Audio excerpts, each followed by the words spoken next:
écoute ça. Bonjour Christophe, je suis heureux que tu aies accepté notre invitation sur notre média Common Leader. Alors, Common Leader, pour faire simple, pour un rappel à nos auditeurs, c'est un média dédié en fait à l'expertise des RCOM et des communicants. Aujourd'hui, en fait, on va s'intéresser à la fin des cookies et surtout en fait envisager avec toi les solutions alternatives pour les DIRCOM. Christophe Bosquet, tu es fondateur-président, d'Efinity, une agence de conseil en acquisition digitale depuis 1999, vice-président du collectif pour les acteurs du marketing digital depuis 2023 et l'agence Efinity a rejoint l'Union des métiers de l'influence et des créateurs de contenu, l'UMIC, en 2023. Mais avant peut-être de rentrer dans le dur, finalement, concernant les cookies, j'aimerais que tu nous présentes en fait, le périmètre, d'expertise de l'agence, son ADN et puis plus globalement en fait ta vision du métier. Bonjour Marc et bonjour à tous. Rapidement, le métier de Definity, comme tu le disais, c'est une agence conseil en acquisition digitale. Donc, on aide nos clients sur les différents leviers de l'acquisition digitale avec un ADN qui est à l'origine quand même très performance. C'est-à-dire que toutes les actions qu'on va mener sont dans une logique de performance. Donc souvent, on appelle ça une logique héroïste, Mmh. avec des retours sur investissement. Donc on va accompagner nos clients et nos partenaires sur 4 gros piliers de l'acquisition digitale, qui sont historiquement l'affiliation, donc la performance, Mmh mh. vraiment pure. L'influence, donc tu parlais justement de notre adhésion à l'UMIC depuis l'année dernière, où l'influence pour nous c'était un peu une continuité de l'affiliation, c'était des partenariats avec une Mmh. logique de performance. Donc maintenant ça fait 7-8 ans qu'on accompagne nos clients sur l'influence. Le search, qui est OK. toujours présent, hein, parce que souvent on parle des Oui, réseaux oui. sociaux, on parle de Mmh ces mh. nouveaux usages, mais Mmh mh. Google est toujours présent et le search est toujours un gros levier d'acquisition. Et le Mmh mh. social, en effet, avec les réseaux sociaux et avec les plateformes de divertissement, parce que bon, certaines plateformes comme TikTok sont souvent présentées comme des réseaux sociaux, c'est plutôt des plateformes de Mmh. divertissement que réellement des Mmh réseaux mh. sociaux. Mais en tout Mmh cas, mh. c'est du social ads sur lequel on va accompagner nos clients. Donc voilà un peu le périmètre sur lequel on accompagne et avec cette logique vraiment toujours de performance. Et je voulais, pour rentrer peut-être dans le vif du sujet, que tu, nous expliques, que tu reviennes peut-être, basiquement sur des notions, de cookies. Puisqu'en préparant l'émission, tu m'as dit qu'il y avait une différence entre les cookies internes et les cookies tiers. Alors là, je vais prendre simplement une place de consommateur ou d'utilisateurs d'internet, c'est vrai que je comprends pas bien un petit peu ce qui se passe en vérité puisque, au final, moi j'avais compris que c'était la fin des cookies, sans m'imaginer que c'était la fin des cookies tiers et qu'en réalité, quand je me balade sur internet et sur des sites, je suis toujours obligé de dire, bah, est-ce que je valide finalement, une sorte de tracking, finalement, ce du site. Donc je comprends pas bien tout ça. Donc je voudrais que tu nous expliques un peu rapidement peut-être, je ne sais pas, c'est quoi la différence pour toi en fait, que tu fais des cookies Ouais. tout simples finalement et des cookies tiers? Alors, il va y avoir deux notions. Il y a la différence entre ce qu'on appelle les cookies tiers et les cookies first party. Et puis après, on parlera aussi également d'une autre différence de notion entre à quoi ça sert pour le tracking versus à quoi ça sert pour le ciblage. Et donc Mmh les mh. alternatives qui peuvent exister. Mais déjà, de base, le fonctionnement des cookies. Donc un cookie, c'est un petit fichier texte qui est posé sur l'ordinateur, donc sur le navigateur, donc par le biais Mmh. du navigateur, donc que ce soit sur l'ordinateur, que ce soit sur le mobile, donc sur le device digital. Ce fichier, historiquement, il existe depuis depuis les débuts d'Internet. Mmh. Il est fait pour enregistrer des données. Ce qu'on appelle le cookie tiers, c'est un fichier qui va être partagé entre plusieurs sites Internet, donc plusieurs domaines. Donc, c'est-à-dire qu'aujourd'hui, si vous allez sur le site de lemonde.fr, Mmh. ce qu'on appelle un cookie tiers, c'est un cookie qui serait déposé par une autre entreprise que lemonde.fr, donc par le biais du site, donc avec un autre nom de domaine. Donc, par exemple, on pourrait imaginer un cookie déposé par Affinity sur le site du Monde. C'est la possibilité de l'écrire et la possibilité de le lire. Quand on parle de cookie first party, c'est un cookie qui est écrit par lemonde.fr via lemonde.fr et qui est lu par Mmh. lemonde.fr via lemonde.fr. Donc c'est le domaine, est-ce qu'il est externe ou est-ce que c'est le domaine du site sur lequel vous êtes? Donc c'est ça la différence entre first party, donc on reste sur un domaine propriétaire, Mmh. Cookie tiers, bah, c'est un tiers. C'est quelqu'un d'externe qui va pouvoir faire la lecture et l'écriture. D'où la problématique, des marques finalement. Parce Alors, que si les cookies voilà. tiers disparaissent, Alors, les cookies tiers disparaissent, ça veut dire qu'il n'y a plus de partage de données mmh, par le biais des cookies possibles.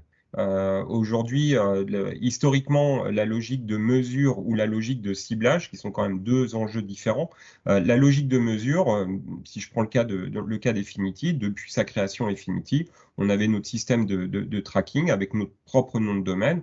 On était installé sur les sites de nos partenaires, donc que ce soit les éditeurs ou que ce soit les annonceurs. Et par la logique du cookie tiers, on pouvait écrire des cookies, on pouvait les lire et on pouvait balader de la donnée comme ça entre les sites, qui était fait pour faire de la mesure, de savoir est-ce mmh, qu'un internaute provenait de tel site et allait vers tel site et qu'est-ce qu'il avait fait sur le site destination. Dans le cas du ciblage, c'est des données qui sont enregistrées sur le cookie sur le navigateur de l'internaute et donc des sites allaient mettre des données et puis d'autres sites allaient les lire et donc c'était du partage de données, donc du partage de profiling. Donc les premières actions de profiling datent d'il y a 98-99, hein, donc c'est pas nouveau. Ce la création de partage de l'agence finalement. ouais. Et ce partage de données était fait par le biais de ces cookies où en fait on enregistrait des données qui étaient partagées avec tous pour se dire bon bah chacun allait pouvoir récupérer des informations de profiling. Donc c'est un peu ça la logique. Donc la fin des cookies qui a été un peu le titre de pas mal de médias depuis 4 ans. En réalité, c'est pas la fin des cookies, c'est la fin des cookies tiers. Alors pourquoi les cookies ne disparaissent pas totalement? C'est parce qu'il existe des cookies qui sont nécessaires. C'est-à-dire Mmh. qu'aujourd'hui, quand vous êtes sur un site internet, si je prends le cas d'un site marchand, quand vous mettez des produits au panier, quand vous avez enregistré des préférences, quand vous enregistrez des informations sur votre navigation, ça passe par des cookies. Si on fait disparaître totalement les cookies, bah, ça veut dire qu'il n'y a plus de relation entre les pages, en dehors d'envoyer des paramètres dans des URL, donc ça devient juste imbitable. Il n'y a plus de relation possible entre les pages. Donc ça veut dire que vous ne pouvez plus mettre au panier, ou en tout cas, vous pouvez mettre un produit, vous achetez produit par produit. Enfin, ça devient juste, la navigation serait juste Impossible. Mmh. horrible. Et Mmh. ça, c'est juste un exemple d'utilisation et le cookie est utilisé pour pas mal de choses. Et donc, c'est jamais la fin des cookies, c'est la fin des cookies tiers. Et donc, ça, c'est d'un point de vue technique. Donc les navigateurs, Apple a déjà commencé avec cette fin des cookies tiers depuis un petit moment. Maintenant, c'est Google avec Chrome qui va le mettre en place. Donc a priori, ça serait mi-juillet la fin officielle des cookies tiers, en sachant qu'il l'avait déjà reporté à plusieurs reprises. Mais là, on sent que voilà, là, il n'y aura pas de On report. arrive au bout du bout, ouais. Et donc, cette manière d'enregistrer des données, de partager des données, va disparaître à partir de mi-juillet. Mais le cookie continuera à exister avec les cookies, les first party cookies. Mais, la problématique du DIRCOM, c'est, finalement, quel investissement média va-t-il pouvoir faire, auprès des annonceurs? Quid des résipubs? Est-ce que son budget, média va disparaître? C'est quoi les Voilà, impacts? Ouais. c'est quoi les impacts? Ouais, ouais. Alors, en fait, si on prend le cas de la mesure, il y a eu un gros mouvement qui a été fait en 2023. Donc, les marques se sont plus ou moins adaptées. Et si je prends le cas, par exemple, d'Affinity, 95% de nos clients ont fait cette migration déjà là, c'était à mi-mars. 95% avaient fait cette migration de ne plus dépendre des cookies tiers et être basculé sur d'autres alternatives pour la mesure. Là, je parle de la mesure. Si on parle Mmh. du ciblage, là, il y a encore beaucoup C'est de compliqué. travail. Parce que sur le ciblage, en fait, la question, c'est de savoir c'est quoi les alternatives. Autant sur Mmh. la mesure, très rapidement, les alternatives, c'est passer en first party cookie, c'est de passer en server side. Il existe des solutions qu'il faut mettre en place. En soi, c'est pas compliqué. Il y a une petite gymnastique à mettre en place, hein, mais en soi, il y a des réponses qui existent. Nous, on l'a fait, la migration, 95% de nos clients, il en reste quelques-uns qu'on va migrer. Mais la mesure, c'est très rapide. Euh, Et Christophe, c'est long à mettre en place? non, c'est pas long à mettre en Non? place, c'est vraiment des actions de paramétrage. Alors, si on parle du first party cookie, ça se fait Mmh. très rapidement. C'est vraiment des histoires de quelques minutes, avec des déclarations, des choses à faire. Si on parle de server-side, là, par contre, il y a une installation technologique à mettre en place. Donc là, ça peut être plus long, D'accord. mais il faut s'équiper. Mais en tout cas, il existe des solutions qui sont standardisées, qui existent sur le marché. Enfin, il y a des choses qui existent là sur lesquelles on peut Mmh. s'appuyer. Ça fait maintenant, nous, on a commencé nos premières actions sur le sujet il y a plus de 4 ans, de façon à s'y préparer. Et donc, il y a des solutions, c'est assez simple. Ben, certains me diraient non, non, c'est compliqué, mais au final, c'est assez simple. Il faut juste traiter Si le on est bien, sujet, se poser dessus et le faire. si Euh, on est bien accompagné, ça va en fait, en Ouais, ouais. réalité. Mmh. Si on parle de ciblage, là par contre, la Mmh. réponse est beaucoup plus compliquée parce que il n'y a pas une seule réponse aujourd'hui. En fait, il y a des tentatives de réponse.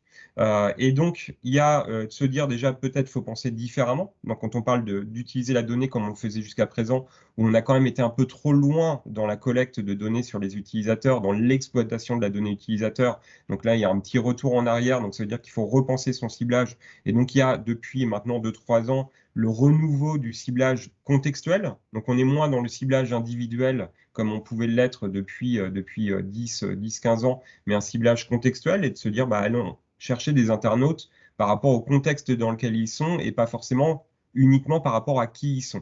Donc déjà, D'accord. il y a pas mal de solutions qui sont mises en place sur le ciblage contextuel. Ce qui, par exemple, évite de se dire, je vais mettre une publicité sur une voiture sur une marque de voiture, sur un site de recettes de cuisine. Mmh.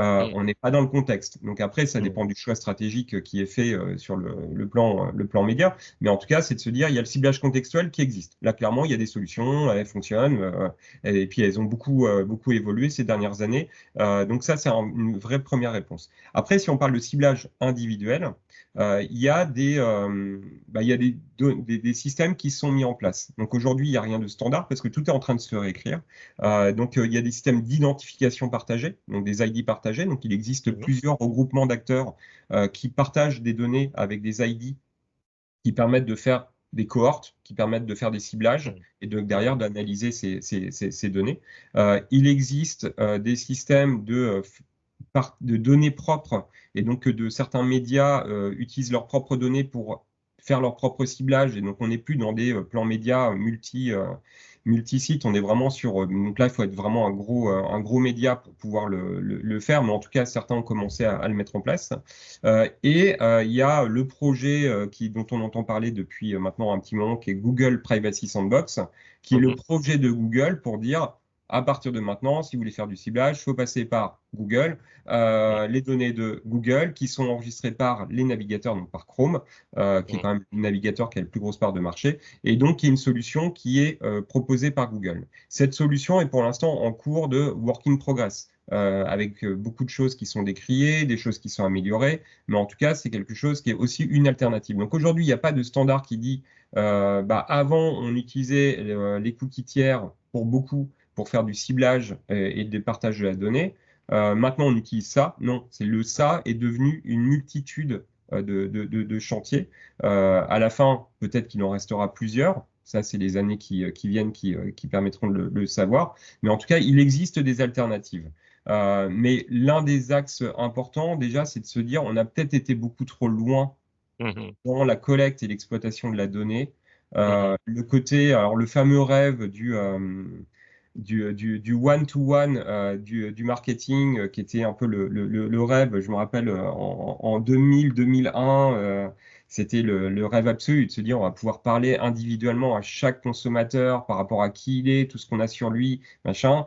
Il y a des évolutions technologiques qui font qu'il y a un petit retour en arrière. Et puis à côté de ça, il y a quand même, pour l'instant on n'en a pas parlé, mais la loi, il Mmh. y a quand Eh même ben oui. RGPD, les lignes Mmh. directrices de la CNIL qui sont venues renforcer aussi cette partie-là du RGPD, qui est qu'il faut protéger aussi les consommateurs parce qu'on a peut-être été un peu trop loin. Finalement, l'enjeu de la fin des cookies tiers est pas, plutôt une image, qui annoncerait quelque chose de vertueux, tout en mettant en fait, différents paradigmes, que les utilisateurs en fait vont tester pour, finalement déboucher sur la meilleure des solutions. Mais in fine, peut-être que, avec l'intelligence artificielle où on pensait que finalement, le moteur de recherche, comme Google, classique était peut-être, mort. Toi, tu nous dirais plutôt que non et peut-être que finalement, Google, voilà, est en train de travailler sur un moteur de conversation. Ouais. Tout ça est devenu assez complexe, hein, en fait, en Ouais, vérité.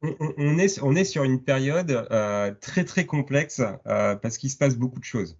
Mmh. Il se passe beaucoup de choses en effet, comme tu dis. Alors, le côté la fin des cookies tiers, côté protection des données, je le vois d'un côté vraiment vertueux parce que comme je disais, on a été trop loin. C'est-à-dire que si je me mets dans une casquette mathématicien, c'était juste formidable. On avait un slot de données qui était là, on pouvait exploiter des données, on pouvait faire, comme je disais, du one-to-one d'un point de vue matriciel. C'était juste passionnant parce qu'on pouvait se mettre Mmh. vraiment dans des logiques de je sais à qui je parle, je sais de quoi lui parler parce que je sais exactement sur quoi il a navigué, ce qu'il a acheté, j'ai plein d'informations sur les utilisateurs. De ce point de vue-là, c'était intéressant.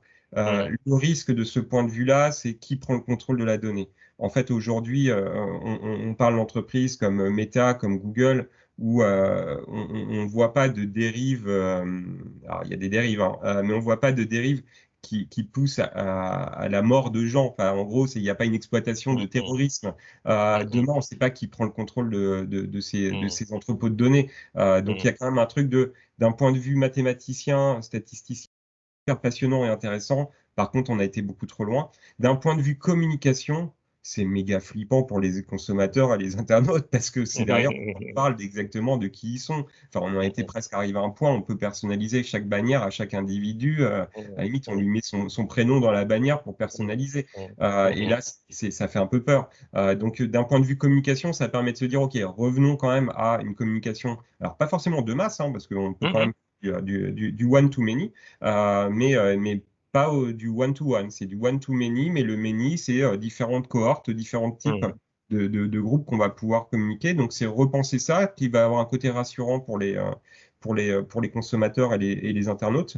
Et l'autre partie sur l'intelligence artificielle, je pense que tu faisais écho à Google SGE, donc qui est la nouvelle version de Google qui va se préparer en fin d'année, donc qui est Google qui est en train de se révolutionner et qui commence à tester de passer de moteur de recherche à moteur de réponse. Donc la différence, c'est qu'en gros, ça va être un agent conversationnel avec lequel vous allez pouvoir interagir, vous poserez des questions, il vous amènera les réponses. Donc du coup, il sera moins dans une logique d'amener des listes de sites. Il amènera du contenu. Donc, il renverra aussi possiblement vers des sites, mais il amènera du contenu. Et donc, ça, c'est aussi un gros changement sur comment je fais venir des internautes chez moi. Jusqu'à présent, Google était un gros levier d'acquisition de trafic.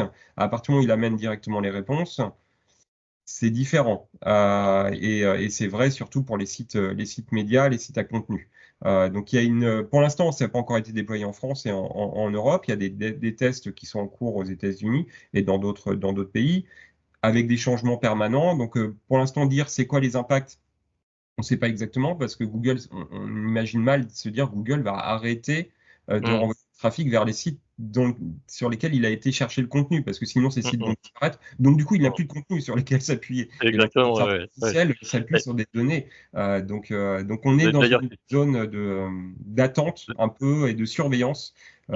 Et avec il y a quand même aussi un point légal de surveillance, de protection de la donnée parce que les sites médias, les gens qui ont écrit le contenu, si Google l'exploite et le transforme avec l'intelligence artificielle pour le Absolument, ouais. rendre et qu'il n'y a pas de revenus qui sont partagés, il y a un sujet. Le fameux droit voisin dans la logique de contenu. Tout ça, c'est des choses qui sont en cours de surveillance et d'analyse pour se dire c'est quoi réellement les impacts sur le trafic, sur où vont les internautes et donc du coup sur les plans de com, parce que derrière, Mmh. si les internautes vont moins sur des sites médias, ça veut dire que les plans de com, il faut peut-être les repenser autrement, ou si au contraire, les sites médias revoient totalement leur façon d'avoir leurs internautes, peut-être que ça leur donnera aussi plus de poids. Donc c'est un peu les changements sur la donnée, sur d'où vient le trafic et où sont exploités les contenus. En fait, beaucoup d'annonceurs et à juste titre, hein, sont perdus parce que Mmh. c'est beaucoup de chantiers nouveaux à traiter en parallèle. Et en réalité, et on le voit là, vraiment, il faut les traiter un par un. En fait, OK. faut pas chercher, parce qu'en plus, il y a vraiment des logiques de sujets, et puis on pourra en parler de plein d'autres, hein, parce qu'il y a plein de sujets sur Mmh. des Mmh. changements, si on parle de ce qui se passe chez TikTok, ce qui se passe chez YouTube, ce qui se passe partout. Mmh. Il y a plein de sujets de se dire, mais il faut Mmh. être. En fait, non, Partout. il y a des Très logiques de bien. pic, en fait. C'est tout d'un coup, il y a un sujet, et puis c'est un non-sujet, c'est un sujet, un Mmh. non-sujet, Mmh. et il y a les Mmh. sujets de fond, et il faut vraiment se poser et de se dire, je ne cherche pas à rebondir sur tous les sujets Mmh. d'évolution du moment, Mmh. parce que sinon, ils sont jamais terminés, ils sont jamais Mmh. aboutis. Mmh. Et puis au final, C'est autant anxiogène au final. mais ouais, c'est ça. En fait, c'est Mmh. anxiogène dans un climat économique qui est déjà de Mmh. base anxiogène Bah, et c'est de se difficile, dire ouais. les informations, la multitude d'informations, de changements, dans le digital, dans le marketing digital, dans la communication digitale, qui ont lieu et si on regarde les actus toutes les semaines, on a l'impression qu'il y a un nouveau truc, qu'il faut Mmh traiter, mh. qu'il Mmh faut mh. gérer. Mmh Non, mh. il faut se poser, il faut respirer et de se dire: «OK, je traite les sujets un par un». Sujet un par un, c'est, la mesure, c'est un sujet, ça se traite. En fait, ça se traite assez rapidement, Mmh mh. Mmh mh. possible. Donc c'est je traite la mesure. OK, mes campagnes de ciblage, c'est quoi les logiques de mes campagnes de ciblage? Est-ce que c'est du ciblage contextuel peut y répondre en partie? Les autres types de ciblage, OK, est-ce qu'il y a certains médias qui me proposent des réponses par rapport à l'exploitation de leurs propres données? Est-ce qu'il y a Mmh. d'autres ciblages, qui sont faits par des ID partagés? C'est quoi les réponses possibles? Et derrière, après, il y a toujours ce projet de Google Privacy Sandbox. Comment derrière ça va évoluer? À suivre. Mais c'est de prendre vraiment les sujets un par un, la logique de contenu, de se dire, OK, ma logique de génération de contenu par intelligence artificielle, c'est quoi l'exploitation? Est-ce que c'est pour une logique de SEO? OK, c'est des bots qui vont lire des bots. OK, bon, Mmh. soit. Est-ce que c'est pour faire vraiment de la lecture pour des vrais humains? Mmh. Là, Mmh. tout Mmh. le contenu, c'est peut-être bien d'avoir du vrai contenu parce que Des ça se vrais voit. contenus, ouais. Mmh. Mmh. Donc ça, c'est une chose. Après, c'est de se dire, OK, comment Google va l'exploiter? C'est de Mmh. suivre. Pour l'instant, il n'y a pas de réponse. Donc, en fait, à la limite, c'est presque des sujets à mettre en sommeil, Très bien, parce qu'en plus, il y a des agences, bah, comme nous qui suivons ces sujets-là bien et de se sûr. dire, Oui, oui. ça sert à rien en fait d'être en alerte parce qu'en fait, vous allez recevoir une information le lundi, le mardi, vous allez recevoir Mmh. le Mmh. contraire, et le mercredi, Mmh. ça va être encore un autre Mmh. truc. Et de se dire, vous faites des pics, souvent je fais le parallèle avec la météo en Bretagne, à 8 heures, c'est une bonne nouvelle, à C'est 9 beau. heures, une mauvaise nouvelle, à 10 heures, c'est encore une très bonne nouvelle, Hein, et hein. puis à 11 heures, vous prenez une rafale d'une mauvaise nouvelle, alors qu'en fait, à la fin de la journée, vous dites, mais qu'est-ce que j'ai retiré de cette information? C'est Mmh plein mh. de Mmh mh. Mmh. micro-informations. Mmh mh. Non, il y a des sujets Bah, dormants qu'il faut laisser mûrir, et pendant ce temps-là, il y a d'autres urgences à regarder. ce qui est la bonne nouvelle, Christophe, parce qu'on va finir là, c'est que je pense qu'on a pris un rendez-vous, pour une prochaine, interview ou discussion, sur l'évolution, en fait, de ces sujets-là, puisque a priori, pour l'instant, on est encore un peu dans l'expectative et le tâtonnement et la recherche. Si tu avais un dernier conseil, à donner, en fait, au DIRCOM, tu l'as un peu évoqué, mais ça serait C'est lequel? déjà le premier axe, c'est de dire, avant même de vous dire: «Il faut faire quelque chose», c'est déjà, il faut le comprendre, le quelque chose, et donc c'est de s'appuyer sur des acteurs qui vont pouvoir expliquer, c'est quoi les impacts pour sa marque, mais concrètement. Mmh. Et de façon à se dire: «OK», avant même de se dire, «Je vais chercher une prestation de réponse», Mmh.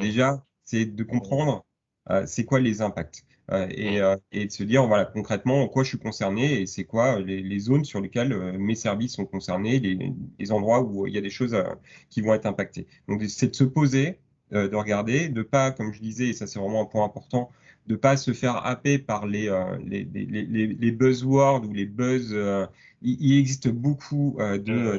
de prestataires, aujourd'hui qui sont rentrés dans la faille en disant, on va, utiliser, ce côté anxiogène des sujets où les marques, ça fait beaucoup de choses à gérer, machin, et donc on va appuyer encore plus sur les endroits où ça fait mal. Non, c'est faut se poser. En fait, il faut vraiment le côté, enfin, nous, chez Finki, comme tu disais, hein, on existe depuis 99.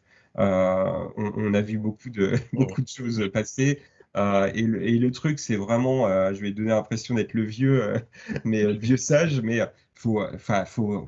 Faut respirer, faut laisser traiter retomber. des Ouais. sujets, et Mmh. il faut Mmh. surtout pas, se faire avoir par le côté, un nouveau sujet, un nouveau truc, Mmh. le prestataire ou le freelance qui a tout compris, à ce qui va se passer dans 10 ans, qui arrive avec une réponse. Non, c'est en quoi vous êtes réellement impacté et avoir vraiment une logique pédagogique. De façon à ce que vous compreniez, pourquoi il y a besoin d'un accompagnement, pourquoi il y a besoin de tel type de prestations. Et là, c'est pas forcément Affinity, hein, vraiment, Mmh mh. enfin, des agences qui peuvent avoir vraiment ce côté pédagogique. Pour moi, c'est important, c'est de se poser, de se dire, il faut que je comprenne, avant même de se dire, il faut que j'achète des solutions. C'est Christophe, merci beaucoup et infiniment pour cette conclusion parce que je crois que ça va permettre aux responsables de communication, justement d'établir des plans, sur 1, 2 ou 3 ans et ça, c'est plutôt rassurant en général parce que c'est vrai que quand on a une vision, plutôt à long terme, en général, ces entreprises réussissent, alors que souvent quand on prend des décisions, court-termistes, c'est un peu une catastrophe parce qu'effectivement, comme tu le disais, on n'a pas envisagé, tous les enjeux, globaux d'évolution et de ces transformations digitales qui, ne cessent de se transformer en fait, en vérité. Mais On est en je transformation digitale, ouais. c'est ça, exactement. Beh, je suis ravi de notre discussion et en fait, je reviendrai vers toi, je pense que régulièrement justement, ça permettra de mettre, une petite piqûre, de d'actualité sur ces sujets-là pour, nos responsables de communication et nos communicants. Christophe, merci infiniment. Je te dis Merci donc à toi. à bientôt et À puis, bientôt. bah, à très vite en tout cas. Merci.